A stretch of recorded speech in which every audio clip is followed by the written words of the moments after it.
Welcome to the Movies in the Black show.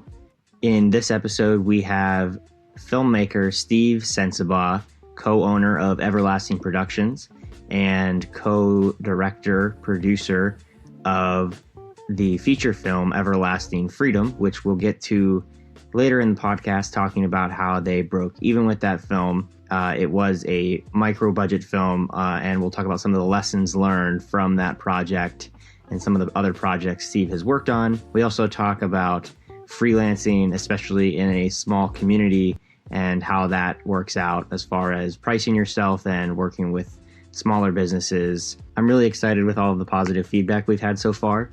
I am grateful for the people that have been watching and listening, and I hope we're providing value. I will continue to try to make improvements gradually to the podcast. The audio quality I know is not perfect. And for now, I have a lot of really awesome interviews scheduled for the next couple weeks, and those are going to come out every Tuesday at 8 p.m. Look forward to those. You can subscribe wherever you're at. I'm going to be increasing the places where this is, but right now it's on YouTube, Podbean, and you can always check us out on moviesintheblack.com, where you can subscribe to our newsletter and receive notifications every time we post a new blog post or a new podcast or a new video. Thank you for watching or listening, and let's say hello to Steve. All right, Steve, thanks for joining us. Do you want to tell us a little bit about who you are? Sure. I am Steve Sensebaugh. I graduated with you actually about 4 years ago. I created my own feature film with my production company, which now I do part-time. Also worked with TV as the past couple of years. Cool. I think that there's a couple different things there we'll want to touch on. It's interesting. We were just talking about this before we started recording about how it's weird. We went to school together 4 years ago, and then to watch where everyone that we went to school with has gone since then, because everyone's gone in totally different directions. Definitely. What I find interesting is the different ways, obviously that's what this whole podcast is about, the different ways that people figure out how to make money using the skills that they learned as a filmmaker or as an artist. And a lot of times it's not necessarily through that art form. Obviously, the holy grail that we're all chasing is to make money, make a living, especially, I mean, for me, it's like even just a modest living would be wonderful. And most people say that. Some people really want a lot, but from filmmaking, from the art, whatever it is, the art that you're chasing. But to be able to use those skills and make yourself a valuable asset in the workforce just because of those interests that you have is still a pretty cool thing. Yeah, like I said, I work part-time with my production company. So I do have a full-time job working in digital stuff. So it's like I like doing the creative stuff part-time because I need to make money to make a living, have a shelter and everything like that, put bread on the table. So I need to do that, but you have that part-time job to kind of do something that you love to do, that stuff you learned back in college when we were there. Yeah, and I think there's a lot of crossover. My full-time job and my marketing freelance that I did for a while, those circle back around now that I'm back into the movie making space so much. Like, I understand digital marketing so much better now. I understand marketing in general so much better now, and business development too. Once you own a freelance business or are working on, in my case, I've been working as part of like a digital agency thing. You start to understand the process of hiring and having other people working for you and all the legalities that come along with owning a business, which you kind of dip your toe into with a film. But you really get to see the longevity of it whenever you are working in these more traditional businesses. Correct. Yeah, like we've been able to hire people for our production company, and I never knew anything like that until I started working where I do now full time, which is advertising and marketing, and learn from these other businesses. So I do have the business aspect of it now, just from a little bit of dabbling it with what I do full time. Well, you're also creating really great relationships with not only, I mean, we've both worked in sales now. Mm-hmm. I noticed, obviously, me, the radio station that I worked at, or you, the papers that you've worked at, you're going to have that relationship forever now, as long as you don't burn those bridges too bad. Yeah. Which you never know. Some people out there, yeah. But yeah, so those are really useful contacts to know. But also being in sales, you start to build relationships with business owners. And those are the types of things that when you go to make, I know I'm like, the next time I go to make a film, especially in areas that I've done sales in, like in geographic areas that I've done sales in, I'm super excited to be able to use those resources to cater meals, to find locations, to just, my network is so much bigger now than it was the last film I made. And even then, my network was basically the thing that allowed us to make a film for 10 grand rather than 100 grand. Now it's like, oh, I can't even imagine the things I could make work out. Yeah, and it even helps you the other way too, because like the people that you made connections with when you were making a film in this area, like if you filmed at a bar or something like that, these are people you can go back to when you are trying to sell them for your marketing or your job now for marketing and advertising. So it just makes you. So I have this whole thing that I always say is just move the needle. It's always just do something.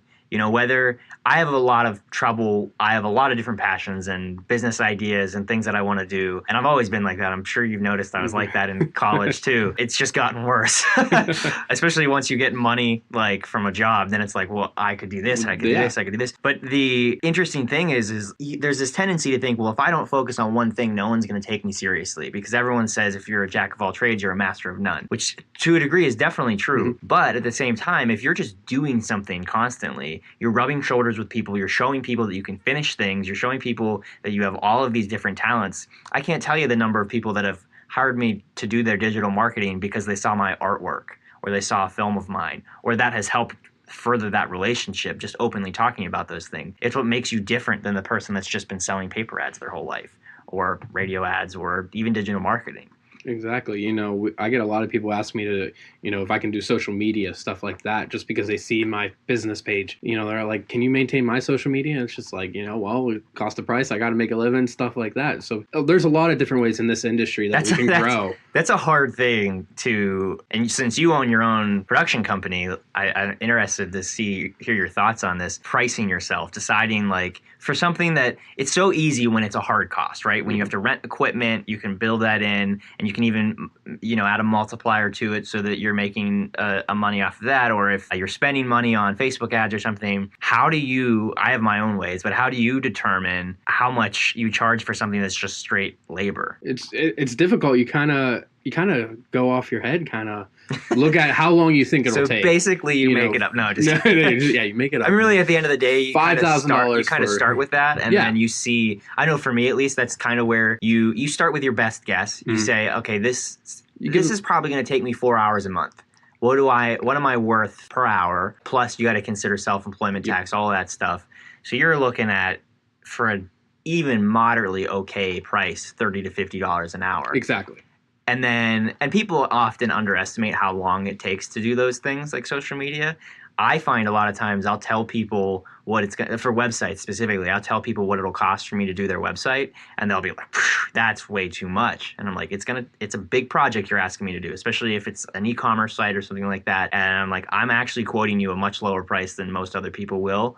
But if you don't want to do it, I'm not going to twist your arm. You can try it yourself. Like a lot of times I'll be like, I could just do it on WordPress myself. I'm like, okay, do it. Yeah. And then a couple of weeks later, they give me a call and they're like, wow, this is way harder than I thought. I've wasted this whole last week of when I should be running my business trying to build a website. But yeah, so it is, you're kind of also looking at how much value you're bringing to them. That's where it gets tricky, when it goes beyond the hourly thing. Yeah, and it's kind of one of those things where you give them a rough range and then you have to invoice them afterwards, kind of. Yeah. You got to let them know ahead of time that this is what's going to happen. This is what you're looking at. And this, we live in a rural area where a lot of people, like you said, that's too much. In their minds, they already have a price range in their mind. To give context for anyone that's listening, not from our area, our population around here is, what is our county is 60,000? Yeah, something around there. and our county is a bigger county compared to the counties around us. So, I mean, that's like a neighborhood in a city. Yeah. So on top of there just not being as many businesses, so there's not as many people to reach out, there's not as much competition, there's also just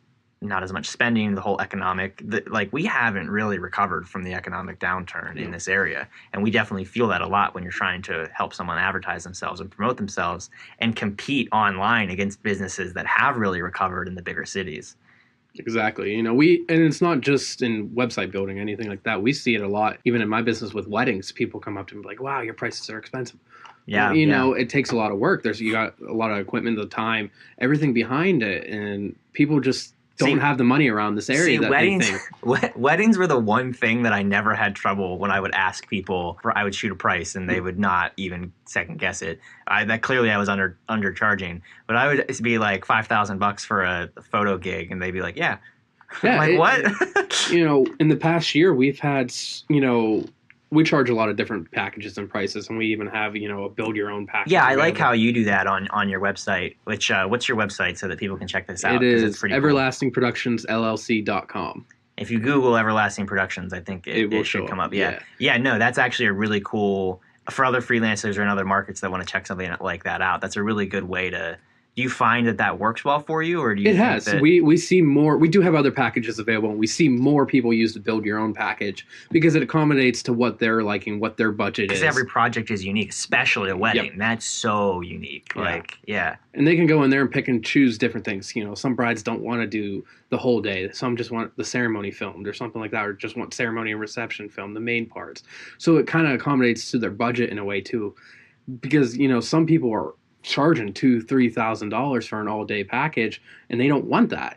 Yeah. So we allow them to go in there and pick and choose. I've definitely, when I was doing wedding photography, I definitely had times where I thought that we were doing something, and then when I found out on the day of how much we were doing, I was like, oh, you're not doing nearly as much as what I'm charging you for. And usually I would cut them. I would say, look, I'll slash my prices because I'm only here for 2 hours and I thought I was going to be here for 8. That's a pretty significant significant difference. And then you have the other way around where you think you're going to be there for 2 hours, and if you haven't explicitly said after 2 hours it's going to cost more, then you're in this weird position where it just keeps dragging on and on and on. And I think that happens in any type of freelance. It's that scope creep, that scope of work that you have to have addressed from the beginning. So having them straight up build that package and make that conscious decision oh, I want this instead of this. They can't then complain. I'm sure they still do. Oh. But they can't really, you can always go back to that's what you chose. Exactly. You knew the alternatives and you chose this one. Exactly. we've had complaints, we've had problems, and it just, we always meet with the bride and grooms, whatever, beforehand, and we say, this is what you want, this is what you're getting. Do you want to add anything else? Because we allow that, because people change their mind. It always happens. And it's just even on the day of, sometimes we give them a little extra, 2 hours of footage of a bridal party photos or something after that.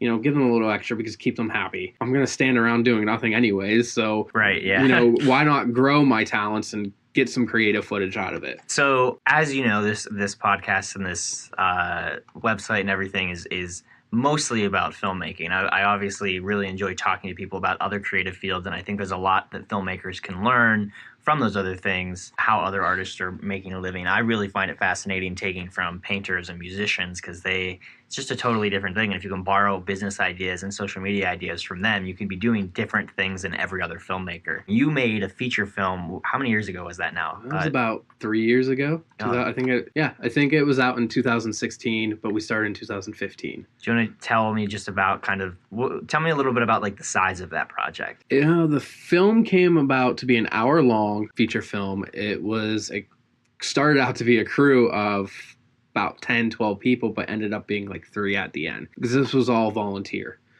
We all did it volunteer. We were hoping for income afterwards. That was our promise. That was our hope. It was just kind of a startup.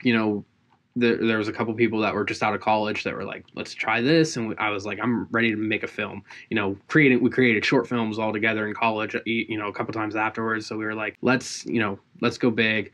So I met up with Donnie Shields. I'll give him a shout out if he's listening. And we got together and we actually created a feature-length film that was based into a Christian film. So it was about a death row inmate trying to change his faith before he dies. So that was the gist of it. And it just, like I said, it ended up being 3 or 4 people at the end. Yeah. Plus the cast. It was a small cast. A couple days we had bigger cast members, but it just wasn't, I think a lot of people wanted to get paid and they weren't, yeah. And that's pretty common. It's pretty common. It is. I understand it's hard to pay people with we did Kickstarter, we did Indiegogo, but we just didn't have that many people behind us. I don't know if it was because it was just a jumpstart thing out of nowhere and we didn't really plan a whole lot. We started planning for about 2 or 3 months, wrote a script, everything like that. And we had the Indiegogo and Kickstarter going before that. So I don't know if we needed to do pre-production a little bit more and do some marketing and distribution, marketing for that.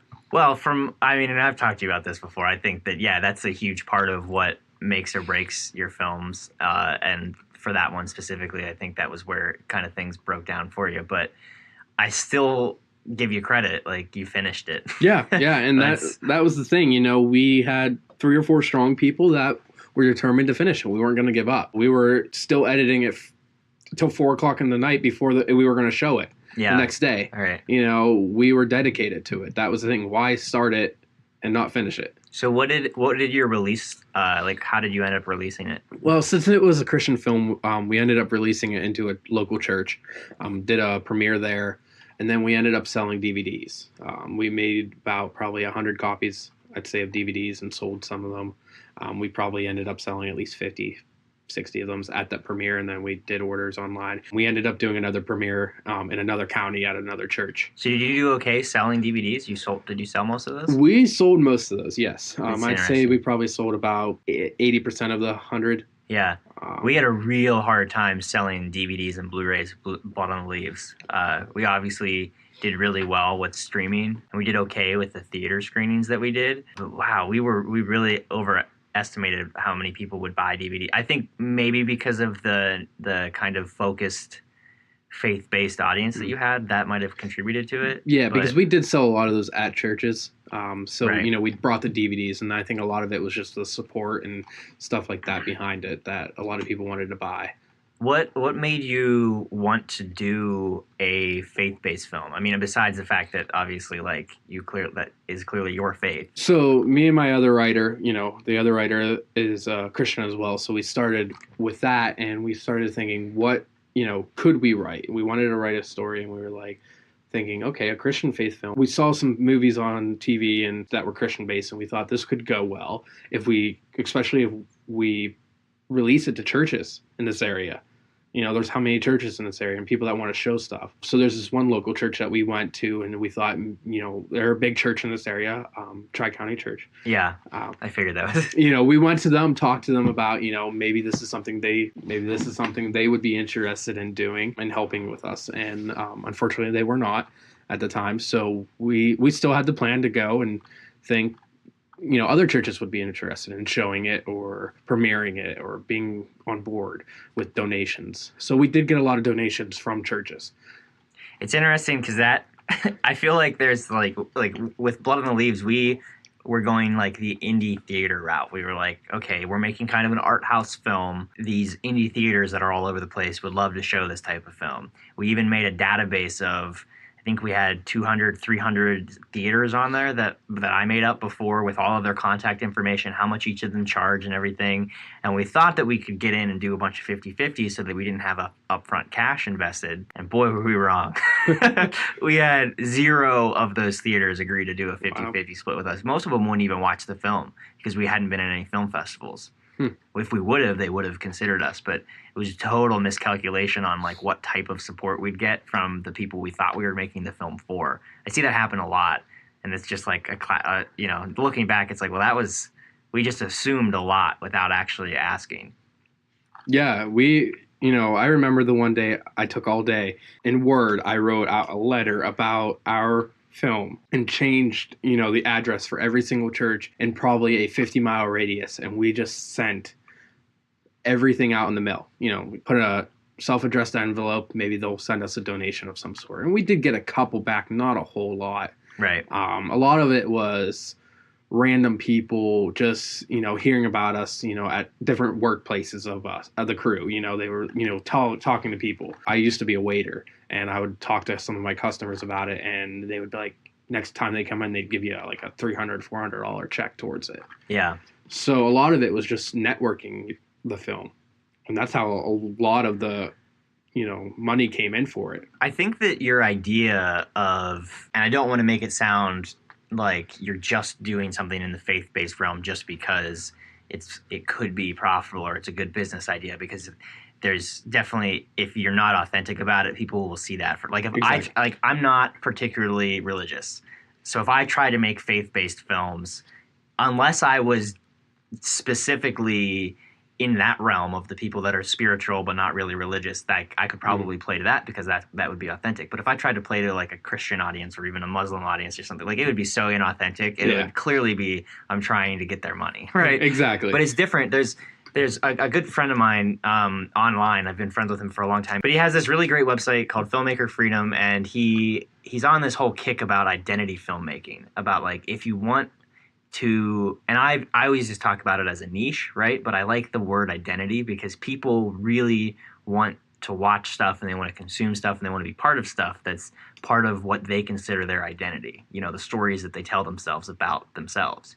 And faith, Christianity, whatever your religion is, that's a big part of someone's identity, or even a small part of someone's identity. But it's still, you're definitely playing in that realm of, okay, this is something I identify with as a person.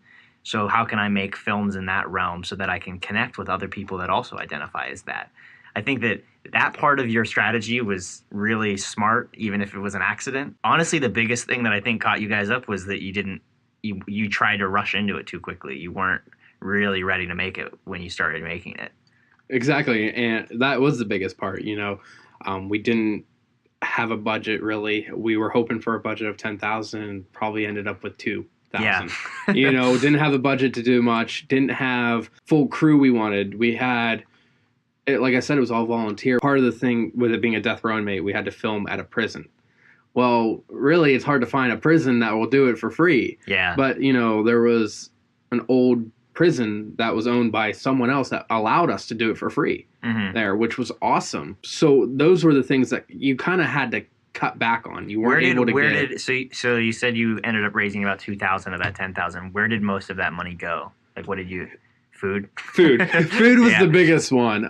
Food and like distribution. Your DVDs, DVD cases, printing, things like that. That was probably the biggest. Well, here. So if let's say you sold 80 DVDs, how much were you selling the DVDs for? About $20 or $25. I think that's where it went. So you made pretty close to your budget back. Yeah, we pretty much broke even. So it didn't really hurt us too bad. It was just... So technically you have a right to be on this podcast. Yeah. The movie's in the black. Your movie was in the black. In the black. Barely, but ours barely was too. Now it's nice because with Amazon. Where is yours living at now? At our office. We had it up on VHX, I believe, is the website. Yeah. It could still be up there, but I can't tell you the last time I've been up there, who's been up there, if anybody's bought from there. Right. So that's where we distributed it, was VHX, and then also DVD orders. Yeah, I mean, if you're at that point where you're just kind of like whatever, ready to let it sit in a closet, I would at least put it up on Amazon free with ads. Because you will make some, especially with a faith-based film. And I'm sure you guys look at that now and you're like, oh, we could have done so much better. But there's people that are sitting there just constantly looking for new stuff to watch on Amazon, and it's free. So you have to pay for the captions, which is like $1 per minute. So if you can make that investment in it, like you don't have any investors or anything. So it really just comes back to you and Donnie, or you. There's Donnie, me, and Tyler. Which is a part owner of the production company now. Yeah. I mean, if you guys could just get like a couple bucks every month, that might be worth just having it out there. But I think that in general, just having finished that, having technically broke even, I would start telling people that. Yeah. You are positioned really well to make another film when you're ready to in the future, which obviously you're trying to build your production company now. You're trying to make your whole life sustainable. You have a lot of family things that you're trying to build. I don't have that, so I'm able to be a little more nimble in that way. Do you have anything kind of on the radar that you're working on? When we were done with Everlasting Freedom, our goal was to start the production company Everlasting Productions, because we felt like this was a way to get money to create another film. Every year we sit down and we're like, what can we do? Can we do a film this year? Can we do a short film? I think it was the beginning of this year, we sat down with a couple writers in the local area and we're like, let's do this. Let's do a short film. And then it ended up being like a web series. And it's like, then it kind of got pushed on the back burner because we've gotten busy with our production company. And it's like... See, I see that all the time. I don't think there's a right or wrong way to do it. But I have not... Someone that's listening, if you have a case that's contrary to this, let me know. Because I'm curious to see how this plays out. I have not met one person that does freelance filmmaking that has been able to making feature films or even web series a possible part of their, because they're so invested in trying to make the freelance thing work that almost always, and I have so many friends that do that. They were in, and that's kind of why I've avoided it, was because for me, I know I would be too invested in that part to then make my own films. And even in this thing that I'm doing now, like I'm probably too invested in this to really make my own films. If I were going to make my own films, I'd have to back off of some of this stuff. I would be interested to see if there's anybody that has made that work, because maybe all us filmmakers that are sitting here trying to do freelance filmmaking and make money for our films are doing it wrong. Yeah. To me, that's kind of where I'm starting to get to. And I just really thought of this clearly as you were saying that. But yeah, I wonder if I might have just stumbled on something. Possibly. And go back to your day job. Yeah. And for us, it's for the production company, it's like we can create a film. We can. We have the equipment. Well, it keeps you sharp. That's the good positive side of it. For me as a producer, like if I were shooting video all the time, that isn't really relevant to when I'm making a film, because I hire a cinematographer. Yeah. But if you want your team to be the one shooting it or editing it, then yeah, I think there is a huge benefit in that because it keeps you sharp. Exactly. And that was our goal, was to create a production company, make enough money that we don't have to do a Kickstarter, Indiegogo to, we don't have to rush into it. We kind of... Do you think those are just dead? Indiegogo and Kickstarter? Yeah. They are starting to get dead. Yeah, I feel the same way. When I have a young little filmmaker come to me immediately like, I'm going to make a film, I'm going to put it up on Indiegogo and raise $8,000. I'm like, oh, honey. Yeah. Oh, poor kid. Yeah. And there's not much way to raise money for a film if you're just starting out anymore. You got to prove yourself first, because so many other people are out there. The marketplace is saturated. I don't think it's necessarily a bad thing. People talk about it like, like, woe is me. Like, get better. Exactly. Like figure out other ways to raise money. Like, yeah. I think when we went to the church to pitch them the idea and we were trying to get money to help, that was one of the biggest things the reason why they shut us down. We never worked with them before. We never really did this before. That, that was the biggest reason, or they probably would have gave us money and would have worked with us. Right. Yeah. So I would say do something, show them that you're interested in this and you want to go and you're all out. You just put it all out. That's really all you have to do. Yeah, and move the needle. That's my, like I said, that's my thing, is just move the needle. Do something and keep getting out there and rubbing shoulders with more people. Do things for them. If whether they're paying for it or not. If they're paying for it, do a good job. If they're not paying for it, do something. It's like Gary Vaynerchuk talks about. You're providing all this value for other people, and eventually you're allowed to ask for something. But if you just come up and ask right away, people are like, what have you done for me? And even a church, like it's only a realistic thing. Like they only have so much time and money to go around. So why would they help someone that hasn't really contributed to them at all? Or also they're taking a risk not knowing whether or not you're any good because you haven't really proved it. So I really hope that you can figure that out, and I hope to see something from your production company in the next couple of years. We do compete in the 48-hour film project every year, so we do have a little bit of the filming aspect, but that's not a major of our film. That's just the competition that we do, and you have to compete in the 48 hours, and you see how it is. I tell people, when people are like, I want to get into filmmaking, but I don't know where to start, I'm like, starting a 48-hour film festival. Like, you have to be super nimble to be able to shoot something, and the 48 hours, like, to push you to the max. Oh, yeah. I think the 48 hours is a lot different because I've worked on Hollywood sets. I've worked on TV sets. I remember being there for 14 hours in one day filming, and they only got like 4 shots done. It kind of shows I can't work on those big sets anymore. No. Like, I used to do stuff like that when I was in Pittsburgh, and it just kills me how much time is wasted. It's craziness. But it's crazy to see, 2 years later that, it's an hour and a half long film, and you're thinking, when did they get that shot? That's how I always looked at it. I'm like, I don't remember them shooting that, but they have 4 or 5 different cameras set up somewhere that you're not even really paying attention to. Well, and they also have like second director units and like all of these other things going on. Yeah, it's a whole different ball game for sure. Oh, yeah. But it's just different to see, a Hollywood set and then try to do a film in 48 hours. Yeah. It's like, okay, I can do this. There's such a huge range of possibilities in filmmaking. And that's pretty much what this show's about. So thank you for coming on, Steve. No problem. Thank you, Craig. Yeah. If people want to find you online, you already said your website. What about you personally? Where can people find you? You can find me on Facebook. Where can they stalk you at? They can stalk me on Facebook, Twitter. You use your Twitter? Not much. Don't follow Steve on Twitter. Don't follow me. Look up Everlasting Productions Productions. LLC. They do some really amazing stuff with their freelance. And if you have any questions for Steve, you can leave those in the comments wherever you're listening, or shoot me an email. Check out moviesintheblack.com. Thank you for listening. See you in the next episode.